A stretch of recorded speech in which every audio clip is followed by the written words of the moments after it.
Assalamualaikum warahmatullahi wabarakatuh. Kali ini kita akan membahas pengantar pemodal matematika, yaitu bagaimana kita menurunkan model pertumbuhan populasi. Bersama saya Windarto dari Departemen Matematika Universitas Airlangga.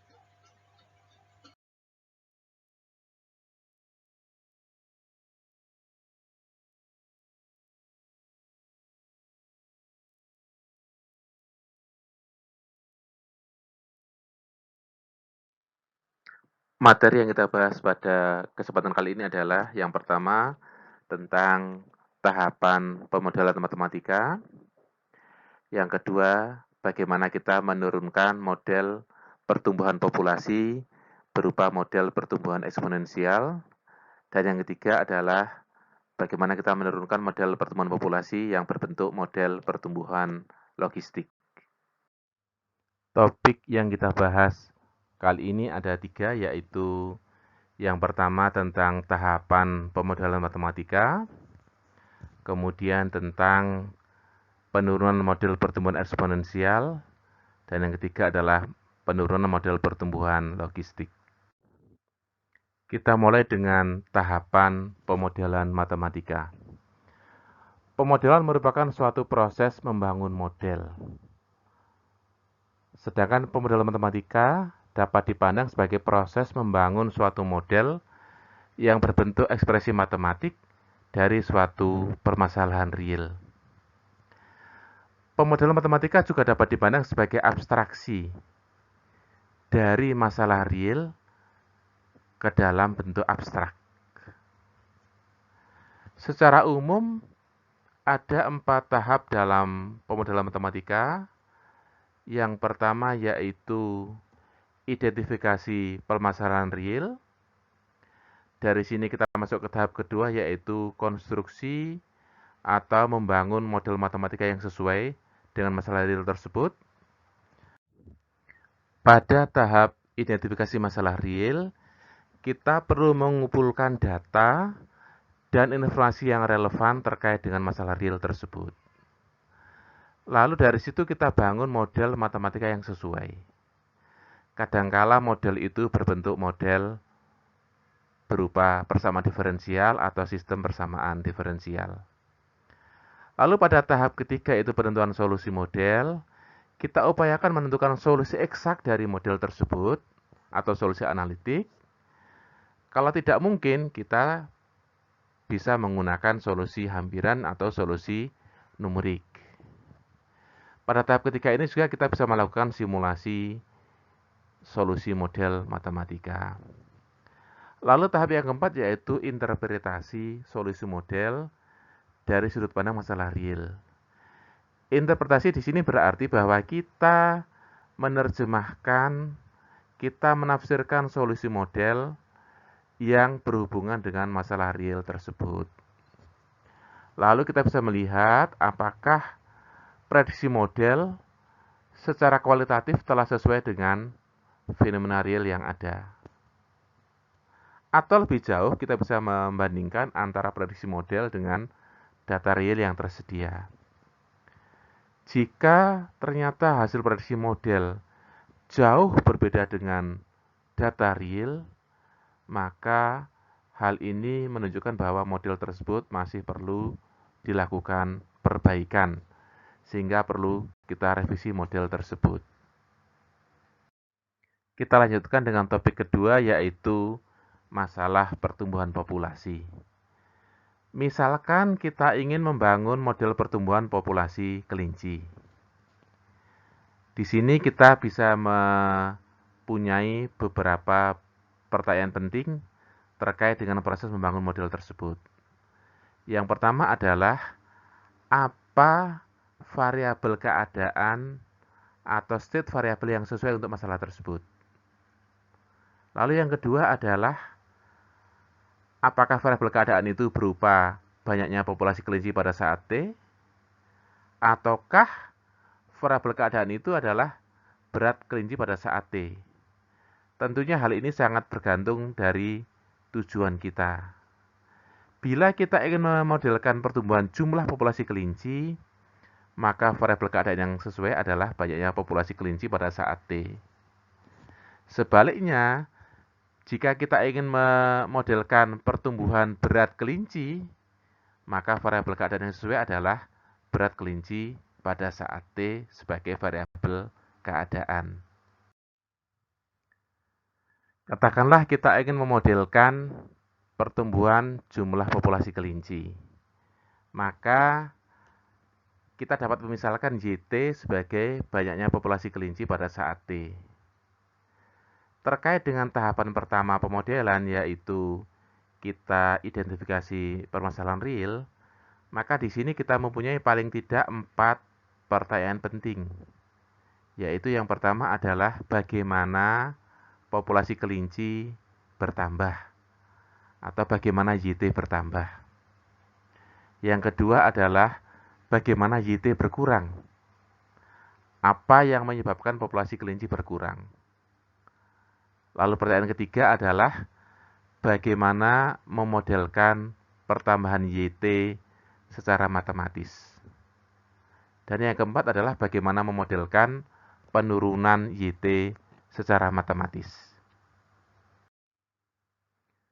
Untuk menjawab pertanyaan pertama dan kedua tersebut, tentu kita harus melihat informasi penting dari bidang biologi. Dari bidang biologi kita memperoleh informasi bahwa populasi kelinci pada saat T, yaitu YT, dapat bertambah karena migrasi masuk atau perkembangbiakan kelinci melalui proses kelahiran. Sedangkan terkait pertanyaan kedua, yaitu bagaimana populasi kelinci berkurang, kita bisa menemukan paling tidak 5 faktor yang dapat menyebabkan pengurangan populasi kelinci, yaitu migrasi keluar, atau kematian alami, atau kematian populasi kelinci akibat dimangsa oleh predator, atau kematian akibat dipanen, misalkan dijadikan sate ataupun dipotong. Dan yang kelima adalah kematian akibat penyakit. Sampai dengan tahap ini, ternyata kita perlu memperhatikan 7 faktor hanya untuk memodelkan pertumbuhan populasi kelinci. Kalau 7 faktor ini kita masukkan ke dalam model, tentu model yang kita peroleh akan menjadi relatif rumit. Bagaimana untuk memperoleh model yang relatif sederhana? Maka mau tidak mau kita harus mengurangi keruwetan atau kerumitan dari model. Oleh karena itu, beberapa hal terpaksa kita abaikan. Jadi misalkan kita mengabaikan migrasi, maka migrasi masuk dan migrasi keluar kita abaikan. Kemudian untuk menyederhanakan lagi, kita abaikan kematian kelinci akibat dimangsa oleh predator atau hewan pemangsa. Selain itu, kita juga bisa mengabaikan kematian kelinci akibat pemanenan ataupun pemotongan. Dan kemudian kita bisa mengabaikan kematian kelinci akibat adanya penyakit. Sehingga dengan demikian kita hanya memperhatikan 2 faktor, yaitu pertambahan kelinci akibat kelahiran dan pengurangan kelinci akibat kematian alami. Kita lanjutkan kembali proses membangun model pertumbuhan populasi kelinci. Tadi kita telah memisalkan bahwa YT adalah banyaknya populasi kelinci pada saat T. Kemudian untuk menyederhanakan model yang kita peroleh, kita menggunakan 2 asumsi besar, yaitu yang pertama adalah pengurangan populasi kelinci akibat penyakit, pemanenan, dan pemangsaan oleh predator diabaikan. Lalu yang kedua adalah tidak ada migrasi pada populasi kelinci, dengan kata lain bahwa migrasi masuk dan migrasi keluar juga diabaikan. Dengan menggunakan 2 asumsi ini, maka kita peroleh bahwa YT, yaitu banyaknya populasi pada saat T, hanya dipengaruhi oleh laju kelahiran dan laju kematian alami populasi kelinci. Dari sini nampaknya sudah relatif sederhana karena hanya melibatkan laju kelahiran dan laju kematian. Meskipun demikian, kita masih mempunyai paling tidak 3 pertanyaan penting. Yang pertama yaitu bagaimana kita merepresentasikan, bagaimana kita memodelkan secara matematis laju perubahan banyaknya populasi kelinci terhadap waktu. Atau bagaimana kita memodelkan laju perubahan Y terhadap T atau terhadap waktu. Lalu pertanyaan kedua adalah bagaimana memodelkan secara matematis laju kelahiran populasi kelinci. Dan yang ketiga adalah bagaimana memodelkan secara matematis laju kematian populasi kelinci. Terkait dengan pertanyaan pertama, yaitu bagaimana kita memodelkan laju perubahan banyaknya populasi kelinci terhadap waktu, atau bagaimana kita merepresentasikan laju perubahan Y terhadap waktu, maka kita bisa mengingat kembali konsep turunan atau derivatif. Secara fisis, derivatif yaitu dy dt dapat dimaknai sebagai laju perubahan Y terhadap T. Jika Y menyatakan banyaknya populasi kelinci dan T menyatakan waktu, maka dy dt dapat dimaknai sebagai laju perubahan populasi kelinci terhadap waktu. Oleh karena itu, terkait dengan pertanyaan pertama, maka kita bisa menggunakan dy dt sebagai model laju perubahan banyaknya populasi kelinci terhadap waktu. Dengan demikian kita memperoleh model dy dt adalah sama dengan laju kelahiran dikurangi dengan laju kematian alami dari populasi kelinci. Dari model dy dt sama dengan laju kelahiran dikurangi laju kematian alami, kita masih menyisakan 2 pertanyaan besar, yaitu pertanyaan kedua, bagaimana memodelkan secara matematis laju kelahiran populasi kelinci. Dan pertanyaan ketiga yaitu bagaimana memodelkan secara matematis laju kematian alami populasi kelinci. Hal ini atau pertanyaan ini tidak trivial, perlu pemikiran. Dan salah satu pendekatan yang masuk akal, asumsi yang masuk akal adalah bahwa laju kelahiran dan laju kematian itu dapat dianggap atau diasumsikan sebanding dengan banyaknya populasi pada saat itu. Anda bisa membayangkan, katakanlah, populasi 1000 kelinci dan populasi 100 kelinci. Maka kira-kira banyaknya kelahiran akan lebih besar pada populasi 1000 kelinci dibandingkan dengan populasi 100 kelinci. Demikian juga kematian alami akan lebih banyak terjadi pada populasi 1000 kelinci dibandingkan dengan kematian alami pada populasi 100 kelinci.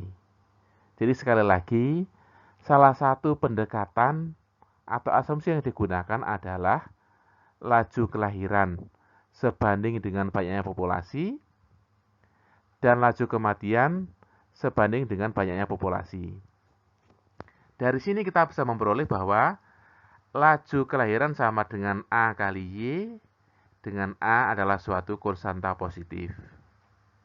Selain itu, laju kematian alami juga diasumsikan sama dengan B kali Y, dengan B suatu konstanta positif. Bukan asumsi atau pendekatan bahwa laju kelahiran dan laju kematian alami sebanding dengan banyaknya populasi pada saat itu, kita memperoleh model pertumbuhan populasi yang berbentuk dy dt sama dengan AY dikurangi BY. Model ini dapat ditulis secara lebih ringkas menjadi bentuk DY dt sama dengan RY, dengan R sama dengan A dikurangi B. Model pertumbuhan ini disebut juga sebagai model Malthus yang mula-mula diusulkan oleh Thomas Robert Malthus pada tahun 1798. Sebagai tambahan informasi, Thomas Robert Malthus merupakan ilmuwan berkebangsaan Inggris yang hidup antara tahun 1766 sampai dengan 1834.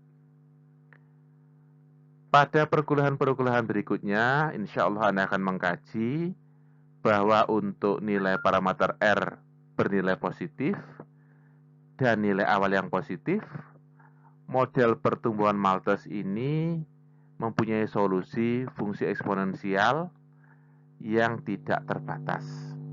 Jadi solusinya adalah Y-nya adalah fungsi eksponen yang tumbuh tanpa batas ketika nilai awalnya positif dan parameter R lebih dari 0. Karena suatu populasi tidak mungkin tumbuh tanpa batas, maka model Malthus ini perlu dilakukan perbaikan atau modifikasi model.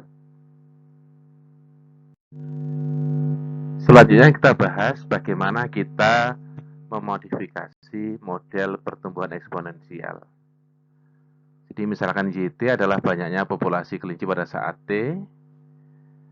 Karena terbatasnya daya dukung lingkungan, maka suatu populasi, termasuk populasi kelinci, tidak mungkin tumbuh tanpa batas. Oleh karena itu, kita perlu memperhatikan faktor pengurangan populasi atau kematian kelinci akibat terbatasnya daya dukung lingkungan. Lalu kita ingat konsep di matematika kombinatorik, bahwa misalkan jika ada dua populasi, populasi pertama berukuran M, populasi kedua berukuran N, maka banyaknya interaksi ataupun banyaknya persaingan antara kedua populasi tersebut adalah M kali N. Jadi ingat teorema pergandaan atau dalil pergandaan atau dalil perkalian. Jadi tingkat persaingan itu berbanding dengan perkalian ukuran populasi. Oleh karena itu cukup masuk akal bila kita mengasumsikan bahwa laju kematian akibat kompetisi atau persaingan adalah sebanding dengan Y kuadrat. Dengan demikian, secara matematis kita bisa memperoleh bahwa laju kematian akibat kompetisi dapat didekati, dapat dimodelkan dengan suku D dikalikan dengan Y kuadrat, dengan D suatu parameter yang bernilai positif. Dengan memperhatikan adanya laju kematian akibat kompetisi dan mengasumsikan bahwa laju kematian akibat kompetisi tersebut sebanding dengan Y kuadrat, maka model pertumbuhan eksponensial dapat kita modifikasi menjadi bentuk DY dt sama dengan RY minus DY kuadrat. Model ini bisa kita tulis menjadi bentuk DY dt sama dengan RY dikalikan dalam kurung 1 minus D per R Y.